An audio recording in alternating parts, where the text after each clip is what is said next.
Sir NDA ప్రభుత్వ హయాంలో దేశం వెలిగిపోతుందంటారు. నిజంగా మోడీ ఆధ్వర్యంలో దేశం వెలిగిపోతుందండి. ఇప్పుడు దూసుకుపోతుంది, అభివృద్ధిలో దూసుకుపోతుందంటారు. గతంలో వాజ్పేయి గారి ప్రభుత్వం కూడా 2004లో ఇదే నినాదంతో ఇండియా ఈజ్ షైనింగ్ అన్నారు. బుడ్డి ఆరిపోయింది. ఒక విధంగా చెప్పాలంటే వాజ్పేయి, అద్వానీ వాళ్ళు పెద్ద రాజ్యాంగ నిపుణులు, రాజ్యాంగ నిర్మాతలు, క్యారెక్టర్ ఉండేవాళ్ళు. వాళ్ళ హయాంలోనే ఇండియా ఈజ్ షైనింగ్ అని చెప్పి నినాదం ఇచ్చేసి బుడ్డి ఆరిపోయింది. ఈయన వాళ్ళతో పోలిస్తే సరే మూడోసారి అధికారంకి వచ్చి ఉండొచ్చు, కానీ వాళ్ళతో పోలిస్తే మరుగుజ్జు లాంటివి. ఇప్పుడు అప్పులు ఎన్ని చేశాడు? ఈయన వచ్చిన తర్వాత 15 సంవత్సరాలు అప్పుల భారత్ చేసి పెట్టాడు. అది ఎవరు పట్టించుకోవడం లేదు. ఎంతసేపు రాష్ట్రం చేసిన అప్పుల గురించే మాట్లాడుకుంటాం తప్ప దేశం చేసిన అప్పులు మొత్తము 1947 నుంచి 2014 వరకు, అంటే ఈ 14 ఒక 67 సంవత్సరాల్లో పండిట్ నెహ్రూ మొదలుకొని మన్మోహన్ సింగ్ వరకు 13 మంది ప్రధానమంత్రుల కాలంలో చేసిన కేంద్ర ప్రభుత్వ అప్పు 46 లక్షల కోట్ల రూపాయలు. ఈయన వచ్చిన తర్వాత 10 ఏళ్లలో 117 లక్షల కోట్ల రూపాయలు చేశాడు. అక్కడ 63 సంవత్సరాలు, ఇక్కడ 10 సంవత్సరాలు, 13 మంది ప్రధానులు, ఒక్క ప్రధాని. అక్కడ 46 లక్షల కోట్లు, 117 లక్షల కోట్ల రూపాయలు. దట్టు గతంలో మన్మోహన్ సింగ్ గారు ఉన్నప్పుడు పెట్రోలు డీజిల్ రేట్లు అంతర్జాతీయ మార్కెట్లో ముడి చమురు వచ్చేసి $140 ఒక బ్యారెల్ ఉండే రోజుల్లో ఇక్కడ వచ్చి అక్కడ కొని ఇక్కడ సప్లై చేసి అటువంటి అభివృద్ధి చేశాం. ఈయన వచ్చిన తర్వాత ఆయన అదృష్టం కొద్దీ అంతర్జాతీయ మార్కెట్లో ఒకానొక సమయంలో $20 కూడా వచ్చింది. ఇప్పుడు ఏదో $60-70 ఉంది. కాబట్టి ఆయనకు వచ్చినటువంటి బీజేపీ ఆయన ముఖ్య ప్రధానమంత్రి అయిన తర్వాత ఆయన మేజర్ అడ్వాంటేజ్ పెట్రోల్ డీజిల్ వచ్చింది. పెట్రోల్ డీజిల్ అప్పుడు రేట్లే ఉండింటే ఆయన ఒక్కరోజు పరిపాలించలేడు. డబ్బే లేదు వచ్చేసి మొత్తం విదేశీ మార్గ ద్రవ్యం అంతా దానికే అయిపోతుంది. ఏం లేదు వచ్చేసి ఒక్కరోజు కూడా పరిపాలించలేడు నరేంద్ర మోడీ అంతర్జాతీయ మార్కెట్లో పెట్రోలు డీజిల్ ముడి చమురు ధర గన ఉండింటి గన. కాబట్టి ఓ దిక్కు వచ్చేసి రాజ్యాంగాన్ని కాలు రాస్తున్నాం.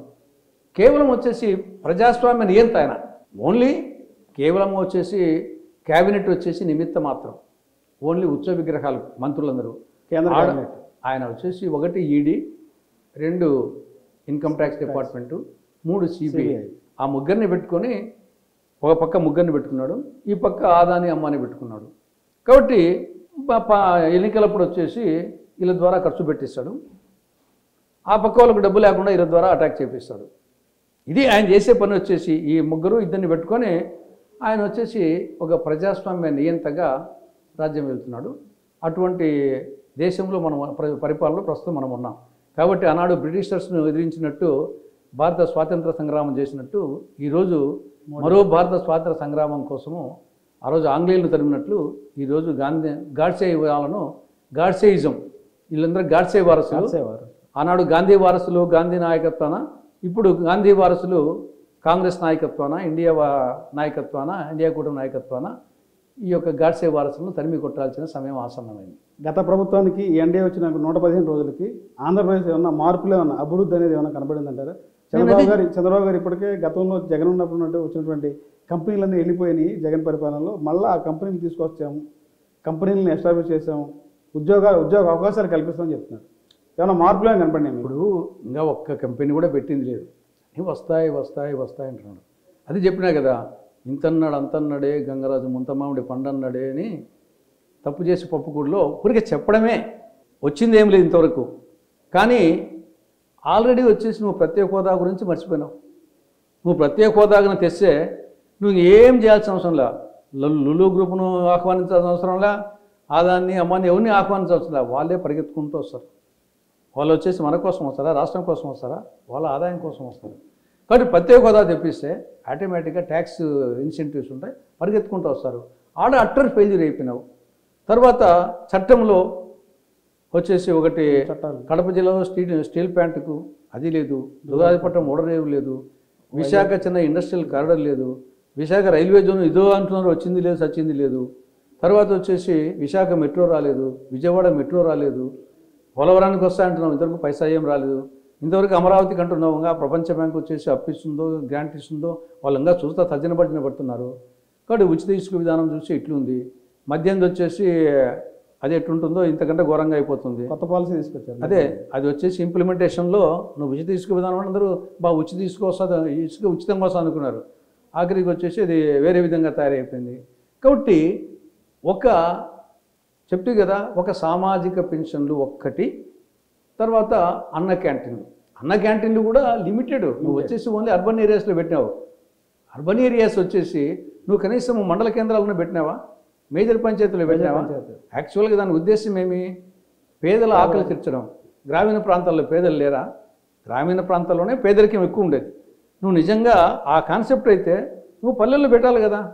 నువ్వు పల్లెల్లో ఏం పెట్టకుండా ఓన్లీ అర్బన్ ఏరియాస్లో ఒక 100-110 పెట్టి ఏదో అద్భుతాలు చేశానని చెప్పేసి మొత్తం అందరి ఆకలి తీర్చాను, 5 కోట్ల మంది ఆకలి తీర్చానని చెప్పేసి అది ప్రచారానికి పనికి వస్తుంది. కాబట్టి ఈ గవర్నమెంట్ పని నాస్తి, ప్రచారం జాస్తి. పావు కోడికి 30 మసాలా, కోడి పావు మాంసం 30 మసాలా, అది ఈ ప్రభుత్వం చేస్తారు. సార్, జగన్మోహన్ రెడ్డి తిరుమల పర్యటనకు సంబంధించి తిరుమల వెళ్తానని చెప్పంటే ఎందుకు హిందూ సంఘాలు కానీ అధికార పార్టీ కానీ డిక్లరేషన్ వివాదాన్ని బయట తీసుకొచ్చారు? ఎందుకు ఇంకా రాష్ట్రంలో ఏ సమస్యలు అంటే ప్రతి డిక్లరేషన్ అనేది హాట్ టాపిక్గా మారింది. దీన్ని ఎలా స్పందిస్తారు కాంగ్రెస్ పార్టీ? సరే, ఏ సమస్యకు ఆ సమస్య. ఫ్లడ్సే, లడ్డే, కరువే, సూపర్ సిక్సే, డిక్లరేషనే. డిక్లరేషన్కు సంబంధించి ఎందుకు డిక్లరేషన్ అంటే జగన్మోహన్ రెడ్డి వెనకడిగేస్తానంటారు. అదే మరి, ఇప్పుడు ఒక్కొక్క దేవాలయానికి కొన్ని సాంప్రదాయాలు ఉంటాయి. ఫర్ ఎగ్జాంపుల్ మంత్రాలయం, రాఘవేంద్ర స్వామి, అక్కడ మనం మొగోళ్ళం పోతే చక్కా బనీని ఇప్పి లోపలి ఇవ్వాలి. ఒకసారి నేను పోతే ఇప్పమని చెప్తే నాకు కొంచెం ఇబ్బంది కలిగింది. అయినా వాళ్ళ సాంప్రదాయం ఇప్పిపోయాను. తర్వాత వచ్చేసి శబరిమల అయిపోతే లేడీస్ పోయేదానికి లేదు. అంటే తిరుమలలో కూడా మనం ప్యాంటుతో పోయేదానికి పంచ కట్టుకొని పోవాలి. డిక్లరేషన్ వల్ల వస్తాం. హిందువులైనా కానీ, మీరు కానీ, నేను కానీ, హిందువులైనా కానీ పంచ కట్టుకొని పోవాలా. అలా వాళ్ళ సాంప్రదాయం పెట్టుకున్నారు అట్లా ఒక్కొక్క దేవాలయానికి. కాబట్టి ఆ సాంప్రదాయం ఇష్టమైతే పోదాం, ఇష్టం లేకుంటే పోకుండా ఉన్నాం. అదేవిధంగా డిక్లరేషన్కి సంబంధించి ఒక సాంప్రదాయం పెట్టారు. అన్యమతస్థులు వాళ్ళు కూడా దేవుని దర్శనం చేసుకోవచ్చు. కాకపోతే నాకు నా స్వామి మీద నమ్మకం ఉంది, అంతే కదా. నువ్వు నమ్మకం ఉండే కదా అడిగిపోయింది. మరి నమ్మకం ఉండి అడిగిపోయినాక సంతకం పెట్టడం ఏముంది? ఏదో నామోష. దేవుని దగ్గర వచ్చేసి శంకర్ దయాళ్ శర్మ పొర్రుదండాలు పెట్టినాడు. భారత రాష్ట్రపతిగా ఉండి పొర్రుదండాలు పెట్టినాడు. ఆయన నామోష. నీకు ఒక కాగితం మీద ఏపీజే అబ్దుల్ కలాం పెట్టాడు, సోనియా గాంధీ గారు పెట్టారు. అక్కడ సాంప్రదాయం వచ్చేసి, కాబట్టి దానికి ఇంత రాద్ధాంతం చేయాల్సిన అవసరము జగన్మోహన్ రెడ్డి లేదు. ఆ విధంగా జగన్మోహన్ రెడ్డి, నేను ముఖ్యమంత్రి కావచ్చు, మాజీ ముఖ్యమంత్రి కావచ్చు, గతంలో అడిగి ఉండకపోవచ్చు, కానీ గతంలో రూల్స్ అతిక్రమించాను, ఇప్పుడు అతిక్రమిస్తా అంటే కరెక్ట్ కాదు కదా. గతంలో అడగలేదు, ఇప్పుడు అడిగారు, ఆ రూల్ ఉంది.